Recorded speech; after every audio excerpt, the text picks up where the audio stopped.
Welcome, fellow denizens of darkness, to another episode of A Dark Cup of History, our spin-off episodes where we discuss the weird, woeful, and wicked parts of history that they don't normally teach you in school.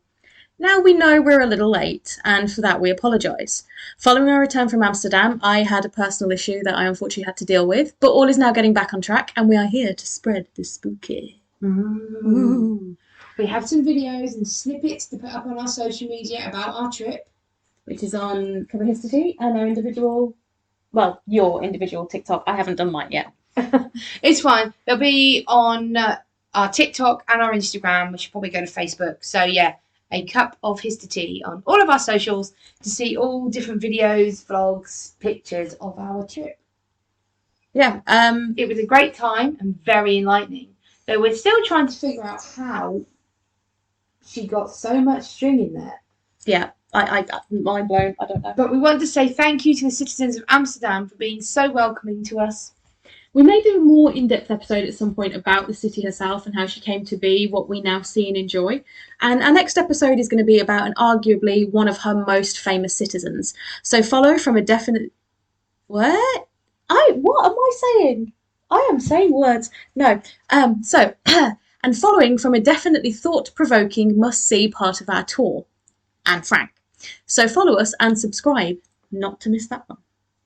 But for now, we walk together through the cobbled streets of that capital city to see what lurks behind the townhouse doors or just below the surface of the canals. So grab your cheese and stroopwafel, get safely to your nearest coffee shop, and let's get dark. I love stroopwafel. You really do. It's so good. You love stroopwafel 5 kilograms much. Hey. I bought some stroopwafel home for my family and for Tobias I got and some for too. Matt. Hi guys. They enjoyed the stroopwafel. They did. So, we fit them in a bag. We didn't have to pay extra for the kilograms. It's the fact that Basically, it's very heavy. So we had 23 kilograms luggage allowance. When we went over, it was only 17 kilograms. When we came back, it was over. It's like 25. And I joked. I was like, I bet it's all the stroopwafel. We took out the stroopwafel. It was the stroopwafel. We did. Yeah. It was probably also on my boots as well, like my heavy boots. But yeah, it was mostly the stroopwafel. Yeah. Good day. I'm not sad about it. Worth it. Absolutely worth it. Sad about it. So anyway, we digress massively. Yeah, sorry.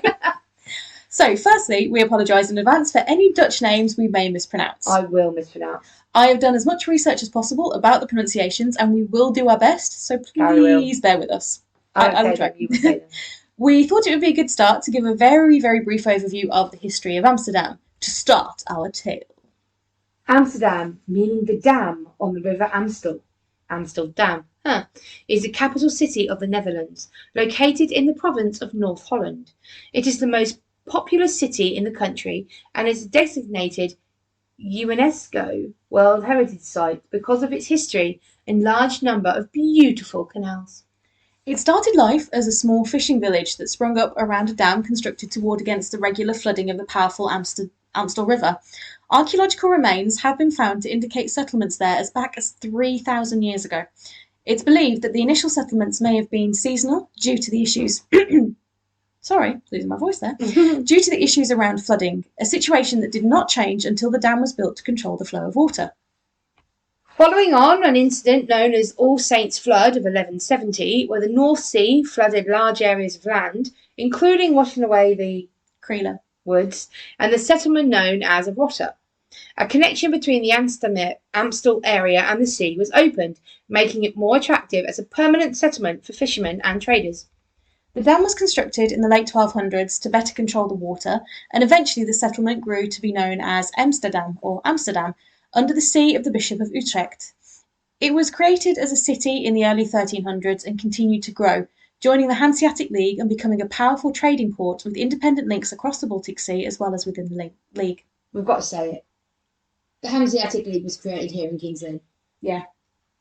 Yep, so... It was created here. Please. And Amsterdam, so there was definitely people that would have gone from Lynn to Amsterdam and back. Yes. The more we do of this podcast, the more I find how historical my teeny tiny little town is. Yeah, considering until I'd met you, I hadn't heard of your teeny tiny town.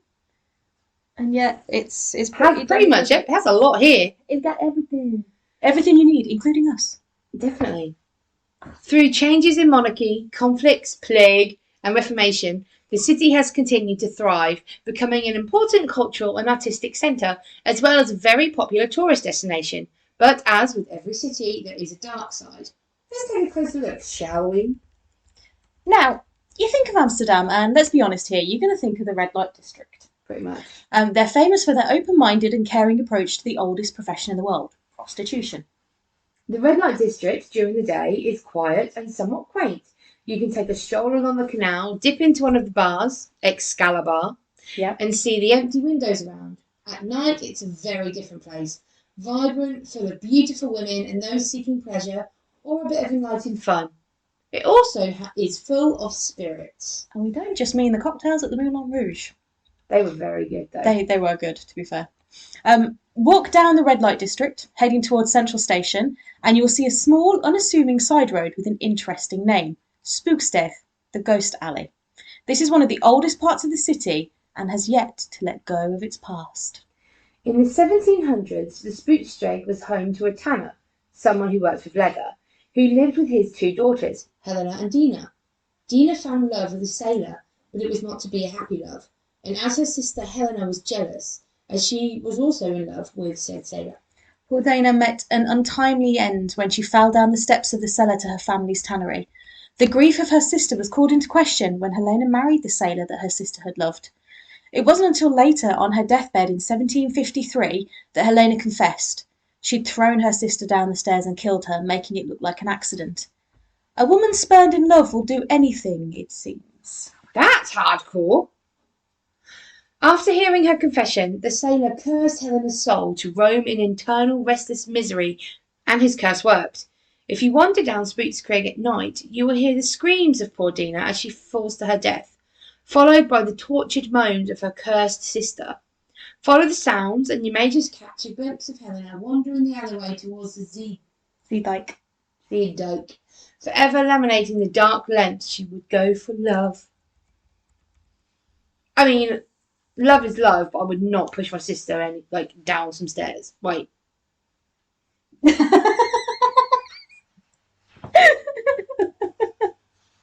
It was one step. It was, and to be fair, you were young, and it wasn't for love. I was 6. Yeah, you were 6, and yeah. I wouldn't push my sister down the stairs to kill her. Yeah, because of love. Exactly. If she pisses me off, she'll go down the step. But not because of love. You wouldn't do it for a man. No, definitely not. Sticking along near the red light district, you turn your back to the ghosts of Helena and Dinah, if you're brave enough, and walk back down the Uderzijds Achterberval until, could be wrong, until you come to the Bloodstraat, the Blood Street. This side street connects through to Newmarket, which is where prisoners were once publicly executed. The street is said to have... The street is said to have received its macabre name from the blood of the executed prisoners running down the canal. But there may be more to the story as well. The area used to be the location of a Franciscan monastery, an order of Christian monks that dedicated their lives to the teaching of St. Francis. The monastery contained an infirmary where people would be treated for disease and sickness, but also for more grievous wounds and amputations. And where would the blood from those go? And where would the friars and those who did not survive treatment be buried?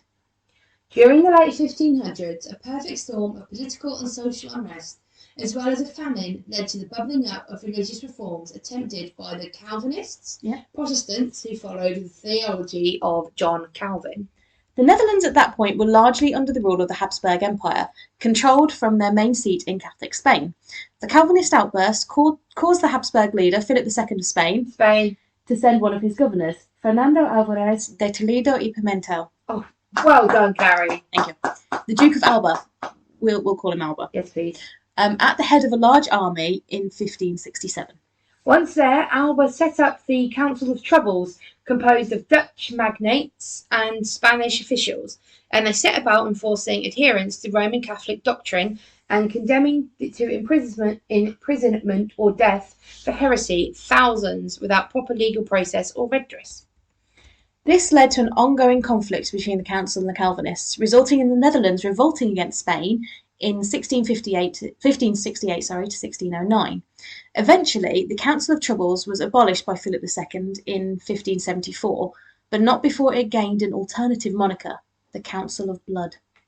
The Phoenician monastery was the base from which Albert and his Council of Blood worked along with the Spanish Inquisition. During later renovations of the properties in the area of Bloodstrat and Newmarket, human remains have continued to be found as recently as 2001. From all that violence, that terror and pain, not to mention the now displaced bodies of those laid to rest, echoes are heard. Moans and groans seem to echo down the street, cries of pain and sorrow. Cold spots are felt, and there's a pervasive feeling of being watched by someone you can't see, however fast you turn around. I hate that. Just that feeling of being watched. Yeah. Icky, isn't it? Mm. During the day, we're now going somewhere different, by the way. So, during the day, Dam Square is a hive of activity, with tourists going to visit Madame Tussauds or Ripley's Believe It or Not, all stopping to gaze up at the impressive royal palace, maybe taking a guided tour inside. When the sun sets, though, the past takes over. Take a trip down into the nearby Amsterdam dungeon to learn about some of the souls that lurk here, tortured by some of the devices you'll find within there, or the Museum of Medieval Torture not far from there. Which we went to. We did. There's some inspired instruments in there, shall we say? Souls of those condemned by the Spanish Inquisition, burned as heretics or tortured and executed for witchcraft. If our studies of the Inquisition and the witch trials across the globe have taught us anything, it's that you can bet the majority of those poor souls were harmless, innocent people caught up in the hysteria of it all because either a neighbour had a grudge or someone wanted their land or they dared to speak a little bit out of turn. Yeah, if you're a woman that showed a modicum of intelligence. Oh my God. Witch. So it's no wonder that the Dam Square becomes sinister at night, with moans and howls, spine-tingling feelings, and things out of the corner of your eye that you definitely didn't see. If you're brave enough to go into the dungeons, you might not just see actors down there, as the Amsterdam dungeons themselves were constructed on the site of a 16th century cemetery, where some of those who met their end in Dam Square may have been laid to rest. A haunted dungeon attraction, that's what everybody wants, isn't it? Isn't it? Then again, they've got the actual Warwick Castle dungeons are actual former dungeons as well, so that's probably haunted as heck too. Actually, no, I know it's haunted as heck. I've done a ghost up there. Yep. A black bargain. One of the most notorious spirits to roam the streets of Amsterdam is that of Black Matthew. Matthew was a magician, highwayman, and a thief who gambled and tricked his way through life in the 13th century, back when Amsterdam was only starting to come into her own. Renowned for using magic and trickery to cheat at gambling, Matthew one day met his match in a mysterious figure who could not seem to be beaten. The gaming turned dark when the stranger coaxed Matthew into betting his soul, and he lost, for the stranger was none other than the devil himself, and Matthew had cursed himself to endlessly roam the streets of Amsterdam, looking for a way to be free of his deal and let his luck turn towards eternal rest. He doesn't have to set pace to roam. He could turn up anywhere, so watch your back and guard your purse. Pickpockets are nothing compared to a restless soul. I mean, a lot of these spirits kind of have a roaming location, but Black Matthew can literally turn up anywhere in the city. It's not a huge place, so... It's not a massive city. Like, compared to some cities that we know, it's not huge. But also, you know, you could be walking down the street one day and bam, he's there. And then the next day you stumble out of a pub on the other side of the city and bam, he's there. And you're like, Yep. Next, we have the Spin House. Sorry. You alright? Had a burp. Here we have another tragic love story. Only this one did not involve a jealous lover. Instead, the old spinning house, or head spin house. It's not as pretty as it sounds. It was actually created in 1597 and served as a penitentiary for troubled women, in inverted commas. That could mean women who have committed crimes, sure, but also ones who were outspoken, disobeyed their husbands or fathers, were mentally ill, or had learning difficulties. It was a big umbrella term. One such young woman made the tragic mistake of falling in love. Her lover was a priest, and their love was forbidden. They were prohibited from seeing each other. The priest went mad, being kept away from her, and he took his own life. The woman, overtaken by her grief, was to spend the remainder of her life at Spin House. The building is now a popular hotel, though it's said that one of the rooms plays host to the restless spirit of the priest, and he is so strong a presence that even the staff there have been known to fear the room. Wow. Priest would be quite a hardcore spirit. Not just a priest, but a priest who took his own life. Like, that is the ultimate sin. Yeah. He must have properly loved her. Yeah. Imagine loving someone that much. I literally said that to you today about Edward Cullen. Yeah, you did. To be fair. You did. Yeah. I don't. I mean, I've loved someone pretty hardcore to the point where it broke me when it went wrong, but I don't think I've ever loved somebody to the point where I would kill myself or eternally go through high school. Oh, no. High school was not a good I experience did not for us. enjoy high school. No. Best years of your life. I mean, if you're skinny, pretty, and popular, yeah, sure. Yeah, we were not. The Tower of Terror. We were pretty, obviously. Oh, yeah. Yeah. Duh. Tower of Terror, not the ride in Disney World. No. During its time as a bustling trade and fishing port, Amsterdam has seen its fair share of trouble from abroad. In an effort to protect itself, a number of defensive fort towers were constructed, some of which can be seen along the canal to this day, given new life through, though their past still remains. One such fort is the Montalban Tower in the Oudeschans moat. Built in the 1500s to defend the city, it could not save everybody. Whilst fleeing to the tower for safety, an entire family was wiped out in an attack. Every year on the 2nd of June, the anniversary of the attack that claimed them, a huddle of doomed spirits can be seen running towards the tower and up the stairs, fated to relive their final tragic moments before disappearing as they reach the top of the stairs, forever unable to finally reach safety. I mean, I don't know if that's like an intelligent haunting, if that's like a residual death loop kind of thing. But, so close. Yep. No, thank you. Now, whilst that was not an exhaustive list of spirits, we hope this has piqued your interest in the dark side of this beautiful city. Murdered prostitutes, doomed lovers, tortured victims of inquisitions, cursed gamblers, and lost souls aplenty roam around for those brave enough to stay out all night. So take care if you visit, for as beautiful and alluring as this city may be both day and night, you can never be sure who or what you will see when you stumble out of the pub in the wee out small hours, and whether you may be called to join the souls of a Amsterdamned.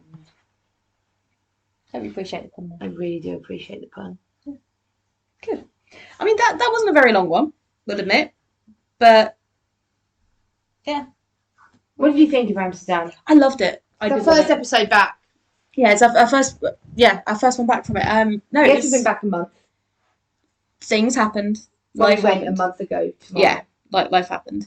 But it was really good. It was very enlightening. It was a lovely place. Very busy, but like I get it. Cities are, but there was always something to do and something to see. Yeah, we did a lot. We did a lot of museums. We were very historical. We did. Yeah, we did one which was the very first museum on the day we got there was just called Bodyworks. Yeah, and it's basically where people die and leave their body to this museum. They then get like embalmed and plastered, and then set in different positions. Well, their skin gets taken off. There was no skin. Yeah. And then you can see what the body looks like doing things. Like I had someone on a swing, I had someone jumping over a fence.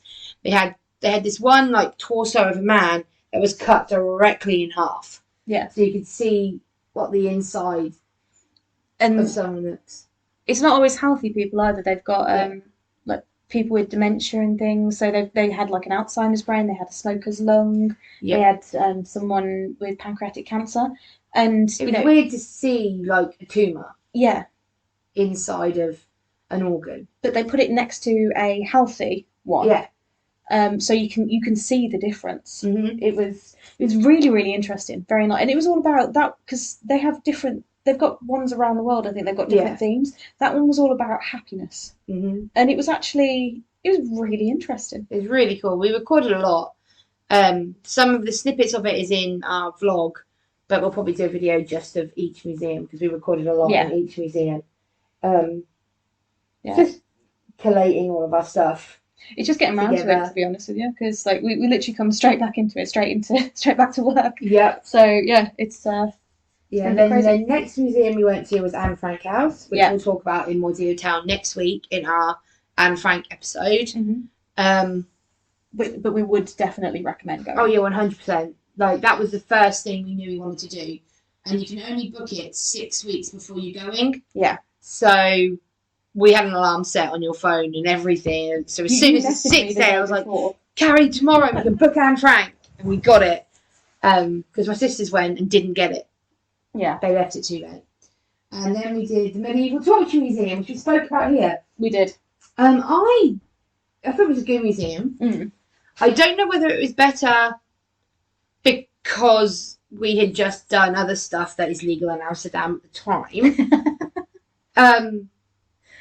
But looking back, there was nothing in the museum that I thought was any different to if it'd been one in London. As in, all the exhibitions and all the different bits of equipment in there was what we'd learned about. I didn't see anything particularly new. Having researched for this and learned about like the Council of Blood and everything, I think they could probably have done an exhibition about that and just maybe give it a bit more to that. Yeah. Stuff that they used during the Spanish Inquisition.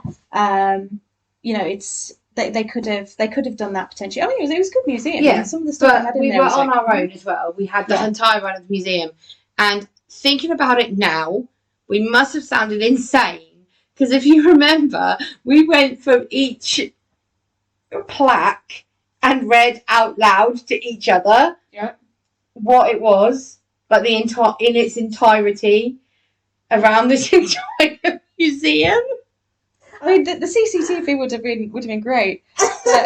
They could have recorded us and used us as an audio guide, but I don't know because I don't know how we sounded. We sounded okay in our own heads, but probably not. We understood each other. Yeah, enough, and it's fun. But yeah, that was cool. It was. Then what other museum did we do? We did the Venus Temple Sex Museum. We did. I was not okay. Amsterdam is known for sex. Yeah. Did not expect to see as much penis as we saw in that museum. There was penises from all over the world. There was a lot. There was a lot. And some very interesting positions that I genuinely like. I got backache just looking at them. But also strange artwork. And it's in my video of a woman, I think, receiving cunnilingus from an octopus. I mean, I think that's what it was. Or the octopus was devouring this lady. I mean, she looked to be enjoying it. I don't get it. But it's the fact that they had artifacts from as far back as like ancient Greece. That's what I really liked. And it was a genuine historical museum. Yeah, they had a lot of information in it.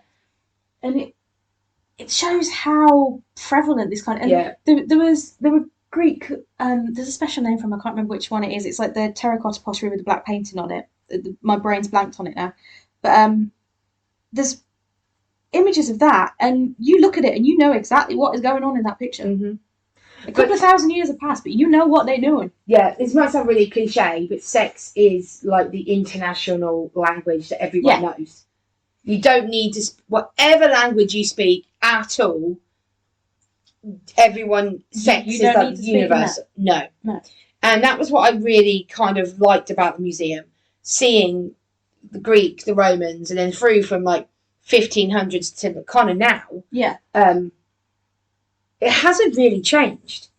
The amount in which it's depicted and how it wasn't taboo back then. They used to have pictures of people having sex or naked women and naked men and everywhere. They used to. That's just what you did. Hanging up in tea houses. But it's more taboo now. But everything is still the same. Yeah. And we think we're really enlightened right now, and we're all woke and everything's great, but we're really not. We're really not. We're a lot more sheltered. Yes. Yeah. Especially the English. We're quite prudish here in England. If upper lip, it doesn't happen, just lie back and think of England. Literally, lie back and think of England is like a big sentence. Yeah. Oh. I can honestly say that I've never thought in the middle of sex, oh, I like the rolling hills of Yorkshire. I hope you do now. I'm sorry to the next person I sleep with. If I just randomly halfway through go, Yorkshire. Also, congratulations to the people listening who she has slept with, who knows that she didn't think of England. You know, France, Scotland, Germany, maybe, but not England. I'm not going to turn around halfway through and go, bonjour. I don't know. You might be thinking of a croissant or a baguette. Hopefully only a breakfast. Oh, this is taking a turn. Hey, it's a dark cup. History. They can listen to the dark. They can. Well, back to museums. Yeah. That same day, we had like a very, this is going to sound bad, sex-filled day. We did the sex museum, and then we went out for dinner, and we went to a sex show. Yeah, that was enlightening. I didn't expect. Boundaries have been crossed. I feel like I expected boobies. Yeah. I expected lap dances. I expected nakedness. And I thought like lap dances or doing, you know, some sort of gymnastics naked. I didn't expect full-on intercourse. And it felt very strange with you there. It felt very weird sitting with my best friend basically watching porn. It felt odd. I don't think there's anybody else I would be capable of watching it with in a weird kind of a way. But I did notice that through the entirety of that, we only made eye contact when there was nobody on stage. It was just that moment of sitting there. And to be fair, like I was admiring both genders. It's, you know what I do. But it was just that moment of I'm very hyper aware that you're sitting right next to me. Right. And the room was also full of strangers. Yeah. And there was German techno sex. Yeah. Really lackluster BDSM. Yeah. And then, as we said at the beginning, this woman pulled out about 20 feet of bright neon multicoloured string. From somewhere that string should not be. And it didn't stop. It did not stop. It didn't stop. And she was pole dancing and everything with it. And I do remember as we walked out, I was like, I've never felt the urge to floss down there. It was just like, what? And there was a woman who wrote on a man's chest. Oh, yeah. She did not. Boy. Yeah, great penmanship, but she was not holding the pen with her hand. Yeah. If I try and do that, I'd pop a hip out. And I'm only 34. Look, we both know I'm clumsy, and I'm old. I've got arthritis, man. Right. I'm not really selling myself here. No. I'm old, I'm decrepit, and halfway through, I might randomly talk about Yorkshire. That's got to be your Tinder bio. I'm going to put that on Facebook right now, actually. Oh my god, yes. And then our last museum was on our last day. We went to the Red Light Secrets Museum, which is a museum of prostitutes. And I actually found that really interesting because you kind of find out what it takes to be a prostitute, the rules and regulations. It's not just a case, I know this might make me sound quite naive, it's not just a case of being like, oh, you pay me for sex. There's so many rules and regs that you have to adhere to. Yeah. And the prostitute can refuse you. You can go up to her door and she can be like, no thanks. Yeah. And I didn't realise that. And it's the museum. You've got to be so careful, and they've got strict laws. Like they've got regulations to help. So there's like healthcare and things like that. But they've also got very strict laws against pimps and things. And it's very unlike women prostitutes. There's not male prostitutes. They're all women, and it's very rare that women will accept other women to sleep with. Yeah, they might do in a threesome scenario with another man. But that is purely at the prostitute's discretion. But yeah, it's not often they would do it. No. So yeah, Amsterdam has left a mark. It has. It has indeed. And I will be going back one day. Oh, I don't know what else there is to do though. We did quite a lot in 4 days. I would be interested in going to the Rijksmuseum, just to see like the history of the area. But as I said at the time, like if we didn't get to do that, it's not a massive deal because we can look at natural history museums pretty much anywhere. But also, I guess, Van Gogh Museum. Yeah. Our friend Matt was really, really pissed at us for not going to the Van Gogh Museum. Hi, Matt. Love you. No. He also spent the entire time trying to get me to... That's just your friendship and I think, love you. No. Yeah, trying to get you to go to Sorcon. Yeah. But it was a pun. No, it was he wanted to insult me. Yeah. He wanted me to be like, what's Sorcon? And he was then going to be like, rude, horrible. There's little places like I I can't remember the name of it. I think Kuchenhof, I think. The tulip fields. And I was going to say that. Yeah, that would we be went cool. in March. Prime tulip field seeing I this. know, right? But we had so much other stuff booked and all the And we historical walked stuff. 50 miles, guys. 50 miles we walked.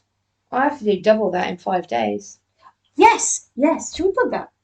I think we should. If you want. If you love our Emily, like we do, like I do, I love my Emily. She is going on a trek to raise money for breast cancer through the Copperfield charity. And she's going on a trek with the likes of Giovanna Fetcher. Mm-hmm. And who else? Ella Day, who came runner-up in RuPaul Drag Race UK. And Candice Brown, who won the Great British Bake Off a couple of years ago. Nice. So some pretty big names. Yeah, and more to be announced. So, what are the dates in June? 10th to the 16th of June. She's going on a trek across Hadrian's Wall, which I'm so jealous that you're actually getting to see Hadrian's Wall before me. And like you got to take if you keep your phone, you got to take pictures of the forts and all the Roman stuff, and just like we're going to the castles as well. We're not going to be there a lot. We're walking. Yeah. But you'll have to remember like the ones you want to see, and then we'll go back up and have a look because I've got to take you to Vindalanda at some point. But anyway, so you're doing that to raise money, and how much have you raised so far? £1,093, which is pretty damn good. And as both of us have had people in our lives affected by cancer, we've both lost people to cancer as well. So it's a very important cause. Mm-hmm.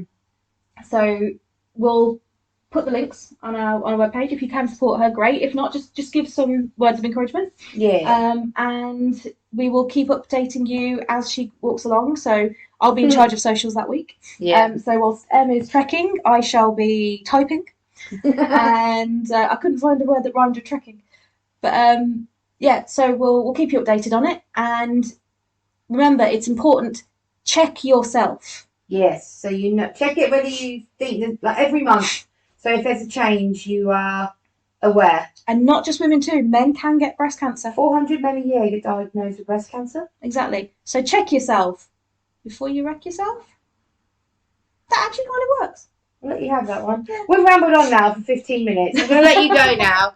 And don't forget, 2 weeks from today is our Anne Frank episode, one you do not want to miss. Right.